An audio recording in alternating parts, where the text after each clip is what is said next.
আমাদের এই টেক্সটটা থেকে চলেন আমরা ইমেলগুলোকে ম্যাচ করি।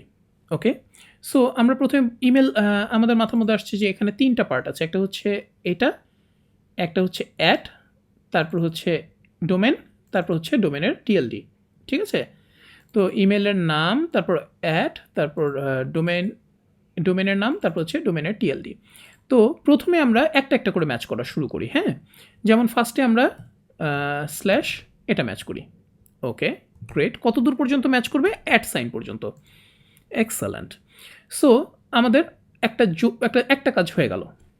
আচ্ছা, এরপরে আমরা কি করব? এরপরে আমরা এখানে আবার মনে করেন স্ল্যাশ ডাব্লু এটা ম্যাচ করতে থাকবো কত দূর পর্যন্ত?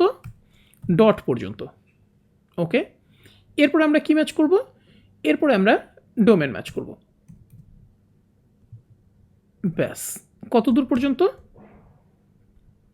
কত দূর পর্যন্ত দেখেন, এই যে এখানে একটা ঝামেলা দেখেন, আমাদের এগুলো সলভ হয়ে গেছে কিন্তু এইটা কিন্তু সলভ হয় নাই। সো এইখানে আমরা এই যে ডোমেইনের নামে এখানে আমরা শুধুমাত্র ওয়ার্ড ক্যারেক্টারই যে নিব এরকম কিন্তু না, এখানে কিন্তু আমাদের আরও কিছু স্পেশাল ক্যারেক্টার থাকতে পারে, যেমন এই যে স্ল্যাশ, তাহলে আমার ওখানে এটা ম্যাচ করে গেল, অথবা আমার আন্ডার স্কোর থাকতে পারে, রাইট?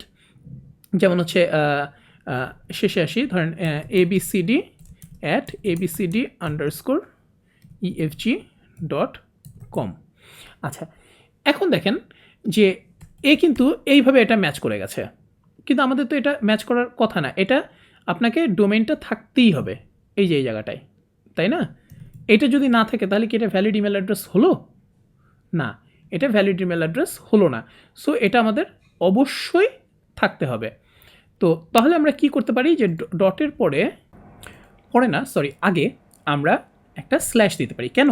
কারণ শুধু ডট মানে কি, যে কোনো একটা ক্যারেক্টার সে ম্যাচ করবে। হ্যাঁ, কিন্তু আমাদের তো একদম ডটটাই স্পেসিফিকভাবে ম্যাচ করা লাগবে, যে প্রথমে এতগুলো আসবে অ্যাড পর্যন্ত, তারপরে অ্যাড থাকতে হবে, তারপর এখানে আসতে থাকো, এরপরে একটা ডট ম্যাচ করো, এরপরে এটা ম্যাচ করো। কিন্তু আমরা যখন এটা দিচ্ছি তখন সে শুধু এইটুকুন পর্যন্ত এসে থেকে যাচ্ছে, কারণ এইটুকুন তো তার ম্যাচ করার দরকার নেই, সে এইটুকুন পর্যন্ত এসে থেকে গেল। তো এই জন্য আমাদেরকে এখানে দিয়ে দিতে হবে যে হ্যাঁ ডট তুমি অবশ্যই ম্যাচ করো। এখন দেখেন আমাদের সবগুলো ইমেল অ্যাড্রেস কিন্তু ঠিকমতো ম্যাচ করে গেছে। এখানে আরেকটা ঝামেলা আছে, এইটা ভ্যালিড ইমেল অ্যাড্রেস না, আমরা বুঝতে পেরেছি, এই জন্য এটা ম্যাচ করে নাই। হ্যাঁ, কিন্তু এখানে আরেকটা জিনিস থাকতে পারে, যেমন হচ্ছে এই জায়গাটা, এটা কিন্তু একটা ভ্যালিড ইমেল অ্যাড্রেস।